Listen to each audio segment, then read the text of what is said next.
มื้อนี้กะวลาได้มาเป็นสะพานบุญให้ทางกันแม่ทอนแก้ว USA พี่น้องเอ้ยเนาะวลาก็ได้มามอบเงินจำนวน 10,000 บาทเนาะพี่น้องหรือว่ายอดซอผ้ายอดละ 5,000 บาทพี่น้องเอ้ยเนาะก็เลยได้มาร่วมงานเนาะมื้อนี้ก็ได้มาสักกันนะกษัตริย์9 ยอดเนาะขึ้นไปสู่ยอดโซฟาเนาะพี่น้องเนาะไปใส่ยอดกษัตริย์เนาะเอาพี่น้องเอ้ยทางวลาก็สิได้ไปย่อยอดกษัตริย์เนาะยอดโซฟาเนาะไปทางแม่ทองแก้วเรากันไปที่นั่งดู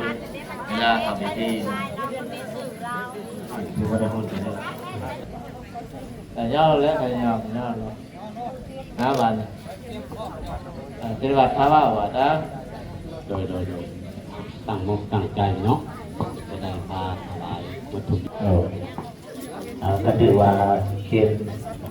ยอดโซฟาจะต้องปัจจัย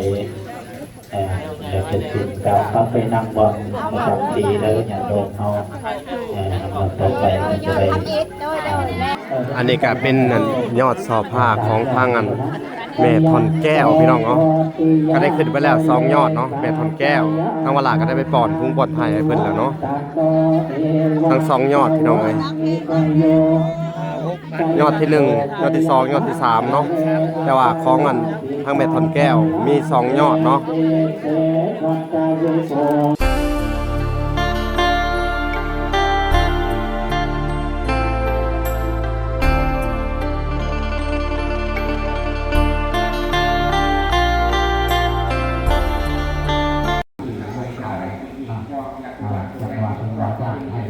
เอา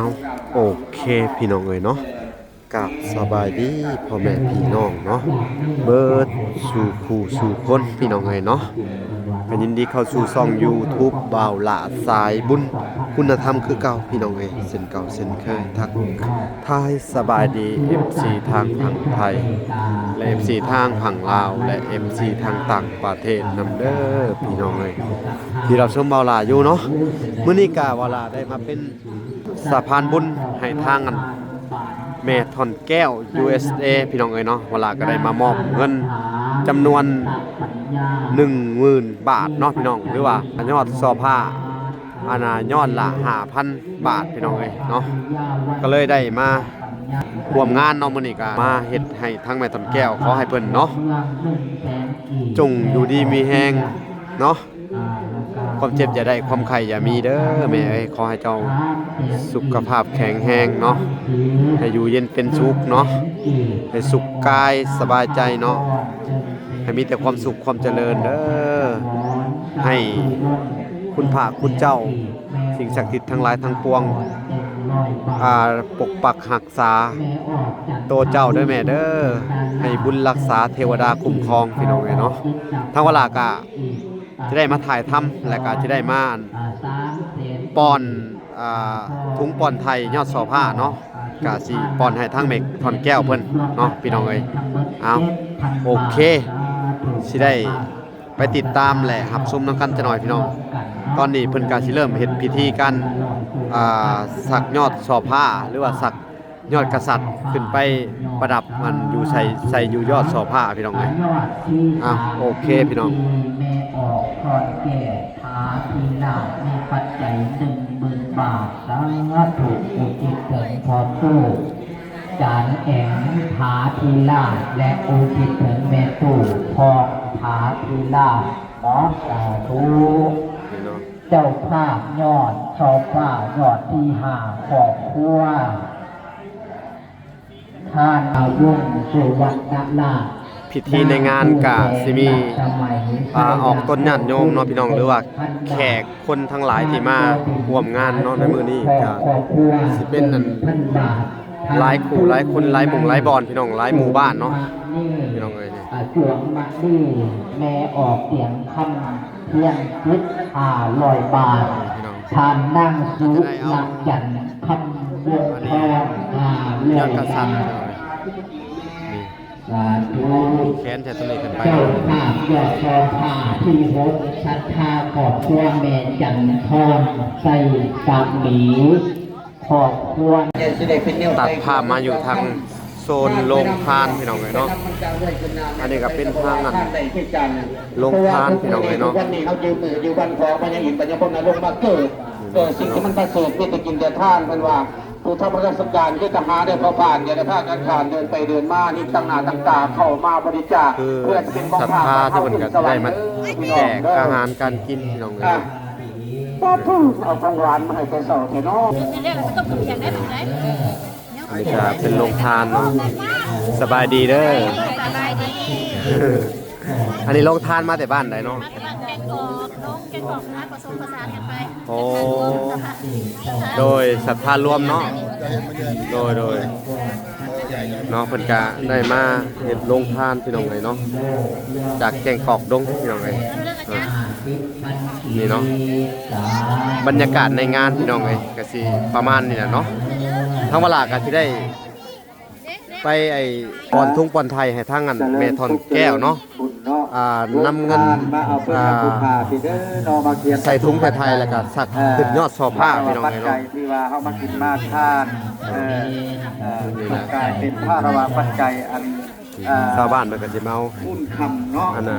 ของแจกพี่น้องเลยหรือว่าโรงทานพี่น้องเลย รับทานเป็นการร่วมคิดร่วมใจสร้างผลบุญดังกล่าว จะทำให้เฮาอยู่ดีมีแห้ง กันเด้อ อันนี้ก็ พ มี วกที่เขาทุกข์อย่างนั้นพวก กฐินน้ำแดงพี่น้องเอ้ยเนาะ ท่านของใด มื้อ พ นี้ วก ก็ ที่เงินทองหลาย มี ได้จ่าย ถวายกฐิ ท่าน น น้ำ มา แดงพี่น้อง แล้ เอ้ยว เนาะ พวกที่แววเว้าเรือเพียงท่องใสซองลักษณะแม่เห็นเท่าแก่ก็นบไหวซ้ายไก่หักก่อนคิงเด้อกันเกิดเป็นยิ่งก่อนเรา โอเคพี่น้องอันเพิ่นก็ได้สักยอดเสาผ้าขึ้นแล้วเนาะเป็นยอดแรกเนาะพี่น้องเนาะ เราก็เป็นการเสียเวลาเรามาออกมาถึงแล้วกับมาก่อนสงกรานต์ไทยเป็นเจ้าป้าตั้งกันเนี่ยยกหลอดเจ้าป้าแล้วมาเป็นเจ้าป้ากองมหากฐินอยู่ทั้งที่แม่เจ้าภาพของมหากฐินที่เฉพาะถวายอยู่วัดในทางสาลีเด้อแม่แต่ในหันเลยก็ได้เนาะอยากโยมเข้าเป็นคนทางเกี่ยวทางที่ทุกความทุกคนในห่วงจิต เอ้าพี่น้องเลยเนาะบาทนี่เนาะทางเบาหลาก็จะได้ไปปอนทุ่งปอนไทยคือว่าต่อยอดสอผ้าหรือว่าต่อเงินต่อคำพี่น้องเลยเนาะให้ทางอันแม่ทอนแก้วเนาะแล้วก็ทางเบาหลาน้ำแน่พี่น้องที่ปอนทุ่งปอนไทยพี่น้องเลยเนาะอันน่ะยอดสอผ้าเนาะนี่ทั้งเบิดก็200,000พี่น้องสิได้ปอนเบิดเลยเนาะ แต่ละหยอดไปเจ้าภาพและกระทาหนึ่งหยอดที่หนึ่งเท่ากับห่วงกันเด่นเจ้าภาพพ่อแม่ครูบาอาจารย์ก็สิสูตรสยันโตแล้วกันสีดึงหยอดสอผ้าขึ้นไปอยู่ทั้งเรื่องหยอดสูงสุดฟุตเดอร์แม่ออกวันบ้านหัวเมือง500 บาท แม่ออกใหญ่บ้านหัวเมืองอีก100,000 กีบสาธุ500 บาท100,000 กีบใส่มือไอ้ซอยย่อขึ้นใส่หัวเด้อคอยเป็นบุญเป็นกุศลเป็นผลทานแก้วทานทิพย์นำคำนำสู่ครอบครัวให้เจริญรุ่งเรืองหังมีดีใดสั่งลงตกขึ้นสาธุเอาบุญมาคำโคนนะเจ็บจะได้ใครอย่ามีอยากโยมเมาโมทนาหลาย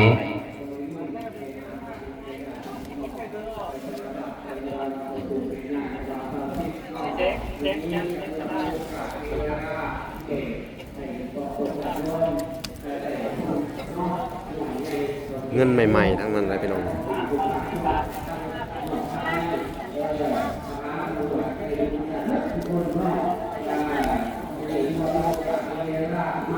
อันนี้ปอนรอบแรกก่อนพี่น้องรอบต่อไปกับจิตอนนั้นสักยอดซอผ้าขึ้นเครื่องผ้าพี่น้อง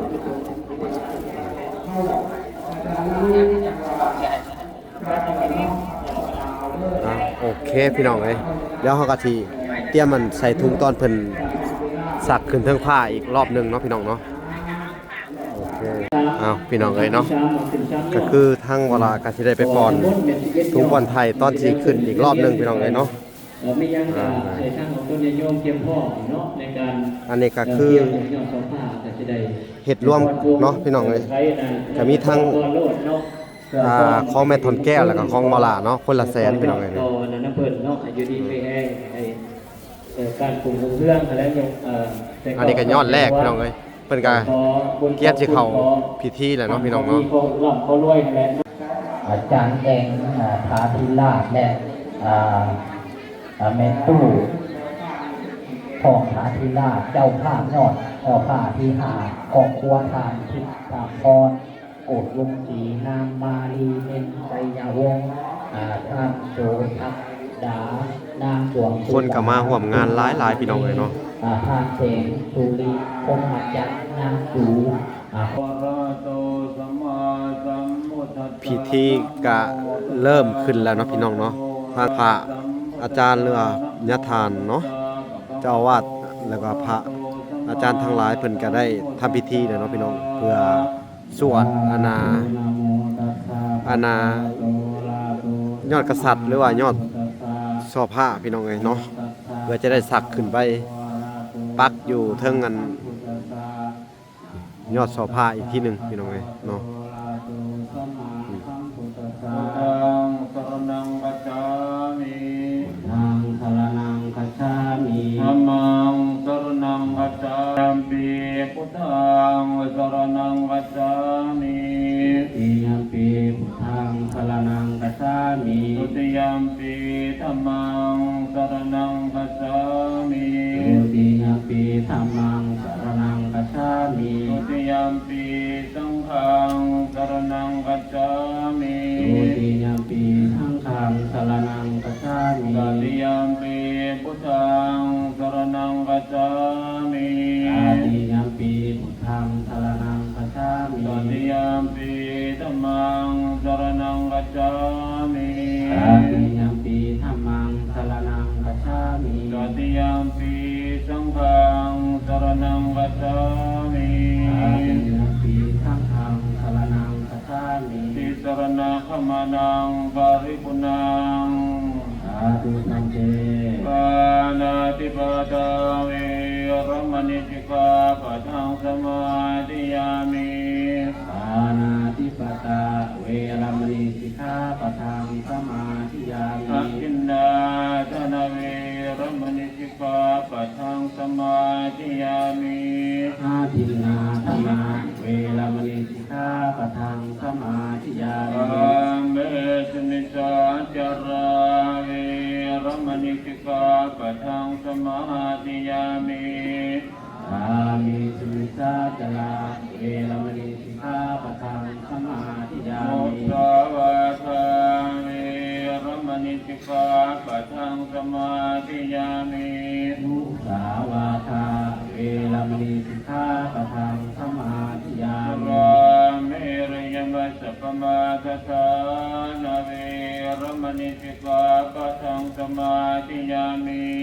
กรามิระยมัสสะปัมมาทัฏฐานาเวรมณีสิกขาปะทังสมาธิยามิ อิมานิปัญจสิกขาปัฏฐานิสิเลนะสุขติงยันติสิเลนะโภคสัมปทาน สาธุ สิ ป เล ฏิ นะนิโพธิงยันติตัสมาสิลังวิโสทะเย สาธุพันเตสาธุพันเตสาธุพันเต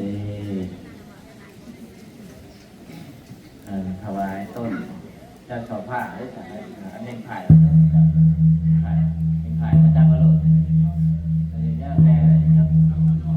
เงี้ยใครเงี้ยมันก็ได้ทั้งของเวลาเอาลายอยู่เจ็ดโมงทำมาได้การเน่งไผ่เงี้ยแล้วใครของมันเงี้ยแล้วถอดเงี้ยเลยจะมาเค้นเนี้ยทางเลยหลังจากหายจำเค้นนั่นบ้างยังเรียบร้อยเบิร์ด อ้าวพี่น้องเอ้ยทางเวลาก็สิได้ไปย่ออันยอดกษัตริย์เนาะยอดซอผ้าเนาะ ที่วัดใกล้ก็จะมี ไปทาง เรื่อยไปเลย แม่ทองแก้ว เรากันตายจะเป็นอย่างนี้ดูเวลาทำพิธีดูว่าได้พูดถึงเน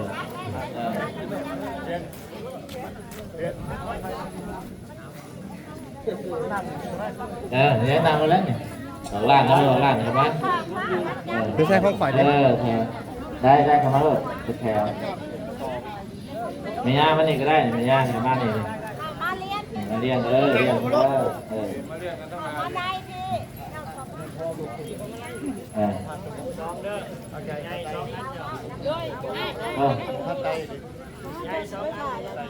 เรื่องใหญ่ยังยากขอหนึ่งเด้อใครเป็นเจ้าภาพตัวตั้งขอมันยักษ์นี่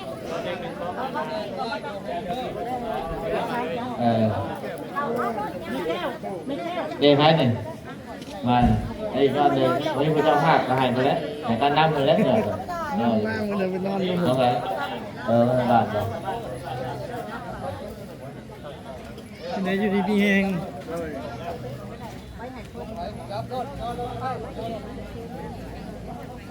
แต่ย่อแล้วก็ย่อแล้วนะบาทเทวดาท้าว่าจ้าโดยตั้งมุกตั้งใจเนาะจะได้พาถวายหมดทุกอย่างแล้วมีเนาะสาธุนะโมตัสสะภะคะวะโตอะระหะโตสัมมาสัมพุทธัสสะนะโมตัสสะภะคะวะโตอะระหะโตสัมมาสัมพุทธัสสะนะโมตัสสะภะคะวะโตอะระหะโตสัมมาสัมพุทธัสสะ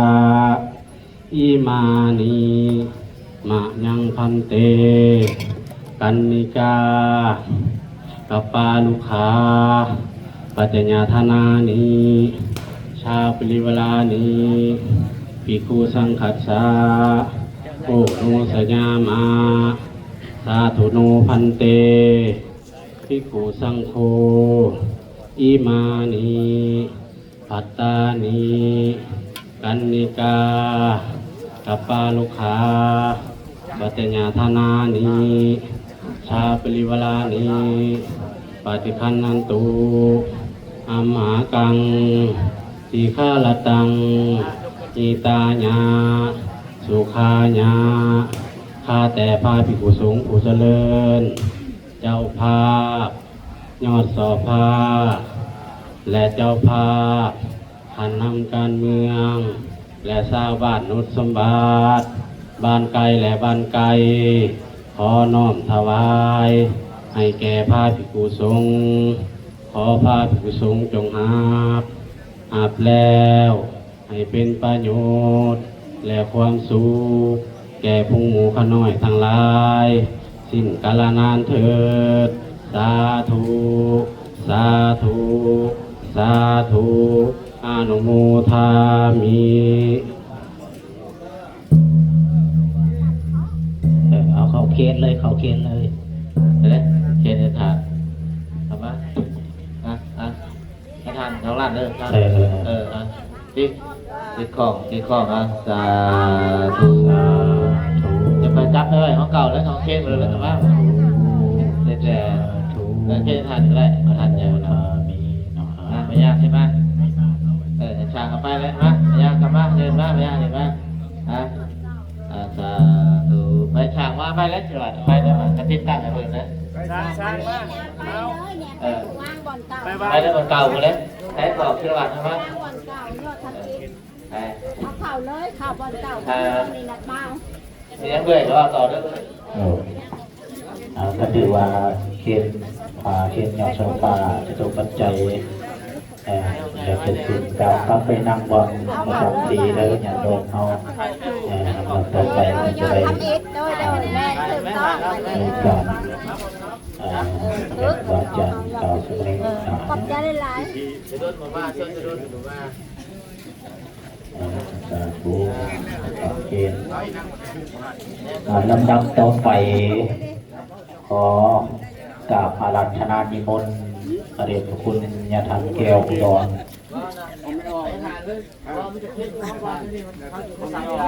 ก็โดย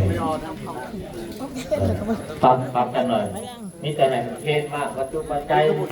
นี่เรียกเลยว่าเลยถ้าเราวางให้ทานกล่าวสมุนเลือกคนไหนพอเลิกให้ทานขนาดให้ทานใหญ่หรือเปลี่ยนโดยเอาพิจารณาโดยสาธุนะอันนี้ก็เป็นยอดแรกพี่น้องเอ้ยยอดทำอิฐแล้วยอดทำอิฐเนาะสันเขาก่อนเนาะทางครูบาอาจารย์เอาคือกันแต่ทางนี้ก็มอบไปทางเพราะว่าอีใช้เวลาเนาะมดติดละมดเนี่ยแหละ ยาปูครับกองไก่ละกันลงไปบาจานและการขอบคุณงานร่วมกันโดย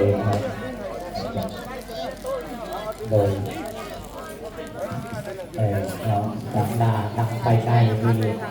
ขอบคุณนะครับเป็นเอ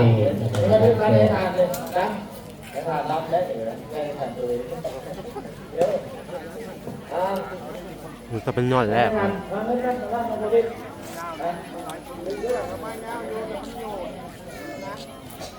โดยน้องก็จะฝากเข้ามาหรือว่าเป็นดอกสักชิ้นและจะมีความหมายความสำคัญทางภายในมาถึงนำเป็นหลักทางภายนอกนะครับของเรื่องจะฝากตัวประชาชนและโลกถูกฝากตัวงานร่วมกันมันก็จะเริ่มต้นเป็นการทุกคนเลยมาเป็นเสียงทำกันมาเดินมาไว้มาจากตัวกลางกันโดยเอาเริ่มได้เลยกายันโตโพธิยังโมเลสังกายันดังดังเดวังตังโอเอวังตะวันนิตโยนิตยาโสกายามังกาเลอัปปะลาสิกะปะลาเกติเสติโทกาเลอติเสเกสาภะโวจานาอาตาปะโตปังโหตังสุนาปะตังสุนังปะลังสุปาปะตังโกโหหิตังสุปังโหสุมังโสจะสุนิปังโหมัจจาย อดแรกไม่ต้องเลย ปะทาทินังกายกรรมังวาจากรรมังปะทาทินังปะทาทินังวะโลกัมมังวะเนปะทาทินาปะทาทินาเลกาสาวนาลปัตตาเตปะทาทิเมสาธุดอกที่จะฝากน้องที่ก่อนเราจะพิจารณาบำเพ็ญกุศลแล้วทางนั้นวงใส่ทุกคนที่มาจากสุขสันต์ทางเกณฑ์การของโลกประบาดที่ต่อเจ้าบ้านเจ้าบ้านตบเรื่องการบาดครับใจจะเห็นนางขาวดำปัญญาแต่ข้ามาเลยบาดของปัญญาวังแต่อีกในสุดใจจะเห็นนางบาดในหลวงพ่อจะเห็นลูกตาต่อคอยบาดในหลวงพ่อจะมีแต่ลูกตาแต่อีกในสิ่งที่ที่ว่าแต่อีกแต่เรื่องอะไรแดงออกบุญทวีมาทีวงหนึ่งแสงสี่แดงออกเก็บวันหัวหนึ่งแสงสี่แดงออกเบี้ยตายเมื่อการแสงสี่ไม่ออกตั้งสี่หนึ่งแสงสี่ไม่ออกนาคาพรหนึ่งแสงสี่ไม่ออกเป็นจังบองซาปูวงหนึ่งแสงสี่ไม่ออกพิมพ์นำบองหนึ่ง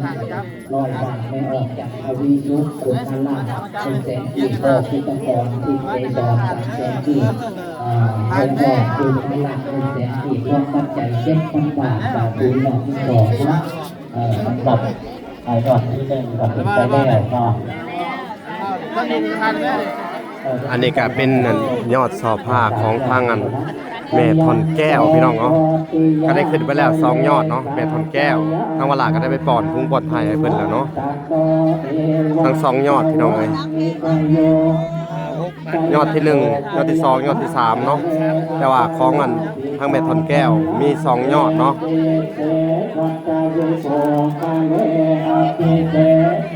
ตาปะโพธานังอาตาปะโตปะโมทันเตสุนาปะตังสุมังกะลังสุปาปะตังโสเหตังสุปันโนสุโมหอนโตจัตุนิตังโพมัจจาลิโสปะ ยอดของแม่ทอนแก้วพี่น้อง สองยอดเนาะถือว่าเพิ่นสิประดิษฐานอยู่ได้เพิ่นดัดผ้าแล้วก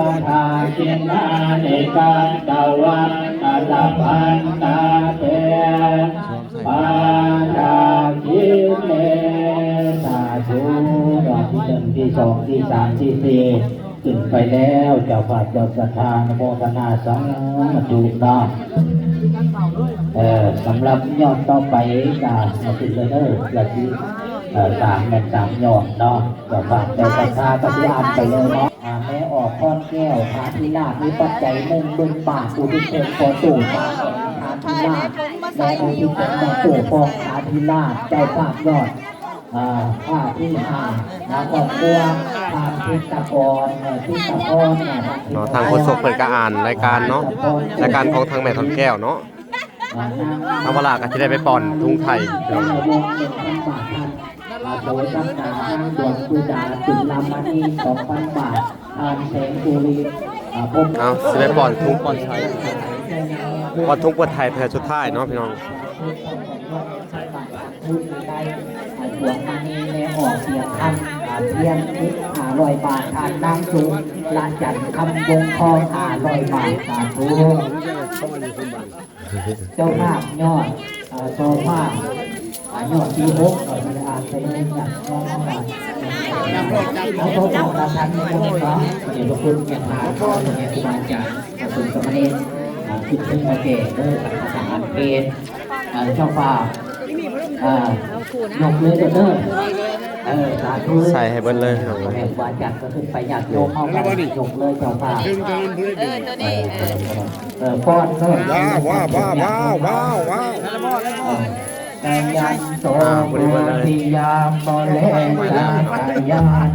นานเอวาตาโตเอวาตาวังอิจโยโออิจยาโตจยามังตาเลอัตตาลาปิตาปะลาเจติเตปัตตาวิโกปะเลอภิเสเก พี่น้องก็มีทั้งอันแม่และทั้งอันน้องสาวเนาะมาดึงนี่ก็ทั้งแม่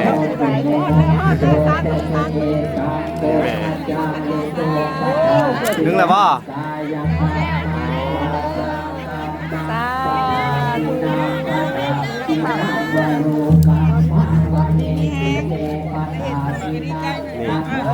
เอาไหม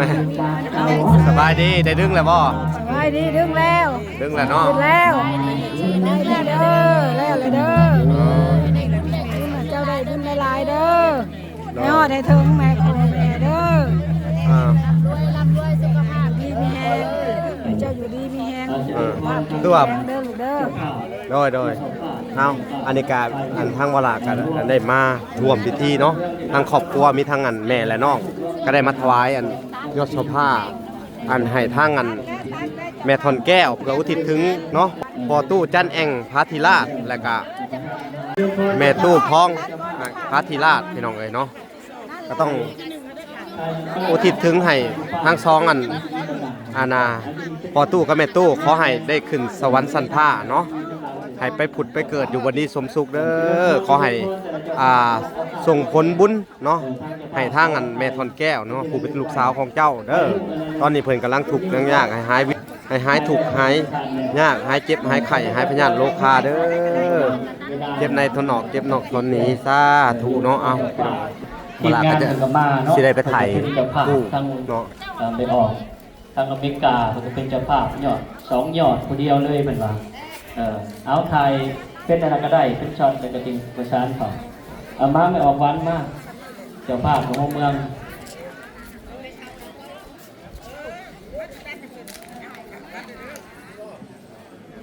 เปลี่ยนกันไปเลยเอ็นนี่ก็มากให้ถ่าย